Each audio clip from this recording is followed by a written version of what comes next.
कैसे जाने कि हम उपासना के फल को प्राप्त कर लिए? लक्षण है उसके। किसी भी साधन से चले जब ये लक्षण आ जाए तो जान लेना कि साधना परिपक्व हो गई, साधना पक गई, अर्थात वो सिद्धावस्था को प्राप्त हो रहा है। क्या लक्षण? सबसे पहला लक्षण उसके अंदर आता है मरने का भय खत्म हो जाना,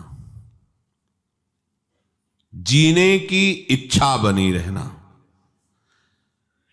पहला है मरने का भय खत्म हो जाना, चाहे वो कर्मयोगी हो, ज्ञान योगी हो, भक्ति योगी हो, या किसी भी अष्टांग योगी हो, किसी भी मार्ग का पथिक हो, उसकी जब सिद्धावस्था आती है तो सबसे पहला लक्षण प्रकट होता है निर्भय।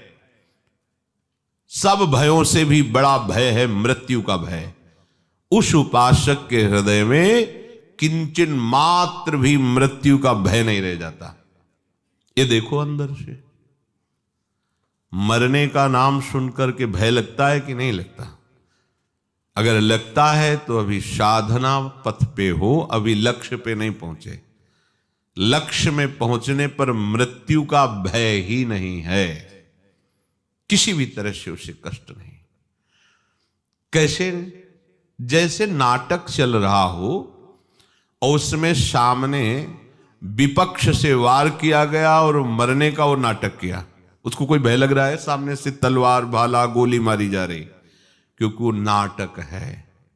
उसको पता है मुझे ठीक ऐसा ही रोल निर्वाह करना जिससे दर्शक देख करके वाह कर रहे हैं। बिल्कुल उसमें वो जान करके नाटक करता है, वो जान करके ऐसी उपस्थित सीन करता है कि सामने वाला प्रभावित हो जाए।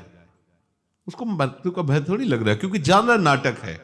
ऐसे ही ठीक जो परिपक्व अवस्था को प्राप्त है वैसा ही नाटक देखता है।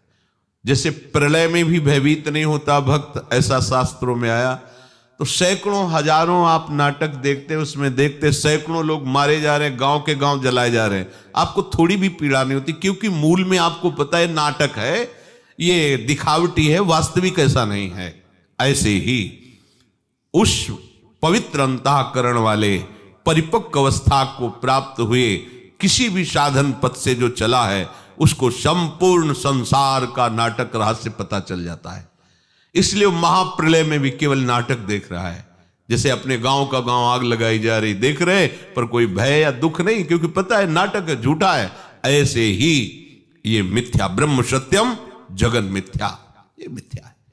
वो अपने शरीर को ऐसे मिथ्या अनुभव का है तो अनुभव होता है, जो मिथ्या है तो उसे अनुभव हो रहा है। अब उस असत शरीर के छोड़ने का उसे कोई भय नहीं है, क्योंकि उसने पहले ही छोड़ दिया है। माना हुआ अपनापन प्रभु के चरणों में ऐसा समर्पित हुआ कि देह शुद्ध ही गई, देह कुटुंब ते जाए छूट सब ही विधि नातो। जब तक मरने का भय है तब तक परिपक्व अवस्था नहीं है। मृत्यु का भय खत्म हो जाए। जांचो, यहां सब 1 मिनट में लीला प्रवेश की बात करते हैं। मुझे भगवत प्राप्ति हो गई, मुझे ब्रह्म बोध हो गया है, तो ऐसे कपड़ा क्यों रखे? बोले वो व्यक्ति दिखाई देते हैं ना, ब्रह्मबोध हो गया और व्यक्ति दिखाई देते हैं। जिसे ब्रह्मबोध हो जाता है उसकी ब्रह्म दृष्टि हो जाती है, व्यक्ति कहां? गलत नहीं चलो, सही से चलोगे तो ब्रह्मबोध हो जाएगा। इसीलिए तुम्हें मनुष्य शरीर मिला है। हाँ, मुझे राधा कृष्ण का साक्षात्कार हो गया। अरे जब तक मैं हूं तू है तब तक कहां साक्षात्कार है? जिन्हें साक्षात्कार होता है वो वही होते हैं। जानत तुम्हें हो जाती। मैंने साक्षात्कार किया वो कर ही नहीं सकता। जिसने साक्षात्कार किया बताने वाला ही नहीं रह जाता। जो बताया जाता सब बाहरी बात होती है, आंतरिक तो बता ही नहीं जाता। मरने का भय खत्म हो जाए बस। दूसरा, जीने की इच्छा ना रह जाए। देखो कितना सुंदर है, जीने की इच्छा। अभी शरीर नष्ट हो जाए क्या, जीने की इच्छा नहीं। जितनी श्वासें हैं राधा राधा राधा, हमें क्या जरूरत है कि हम शाम तक जिए और साधना करें? क्यों इच्छा कर रहे हो? श्री जी की इच्छा है कि यही श्वास आखिरी हो तो राधा हो गया। इसलिए हम हर श्वास में राधा बोलेंगे। पता नहीं कौन सी श्वास हमारी आखिरी हो, हम क्यों जिए? अगर जीने की इच्छा है तो शरीर राग है, शरीर राग है तो भोग का सुख भाव है, भोगों का सुख भाव है तो संग्रह बुद्धि है, संग्रह बुद्धि तो जिसको हमने संग्रह किया, जिसे अपना माना वो छूट जाएगा, इस बात का भय है। इसलिए मृत्यु से भय लगता है और जीने की इच्छा रहती है। शरीर राग, कर्ता भोक्ता भाव, यही भय प्रदान कर रहा। मूल बात समझिए, जीने की इच्छा खत्म हो जाती है।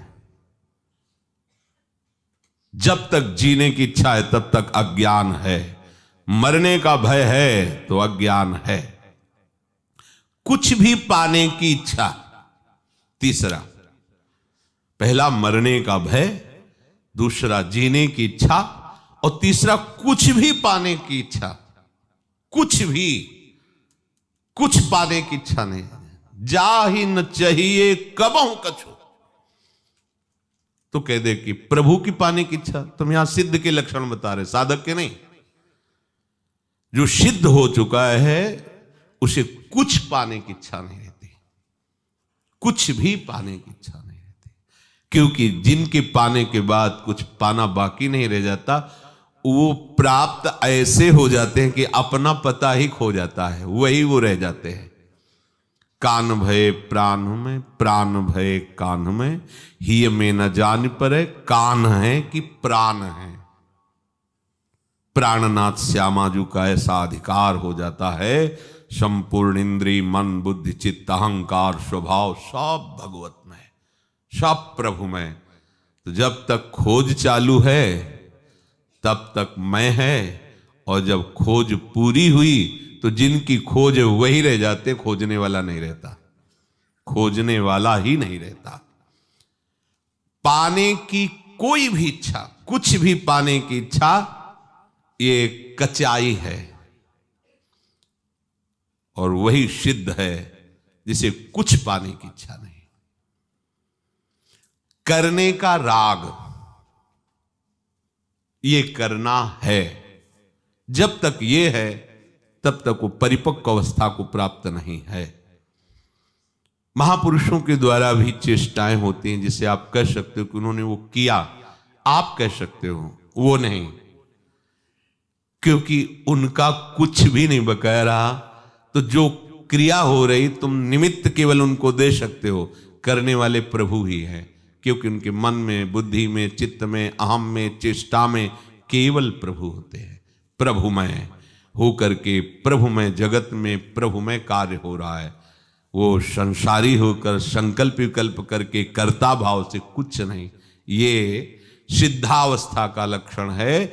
मरने का भय नहीं, जीने की इच्छा नहीं, कुछ भी पाने का लालच नहीं, कुछ भी करने का राग नहीं।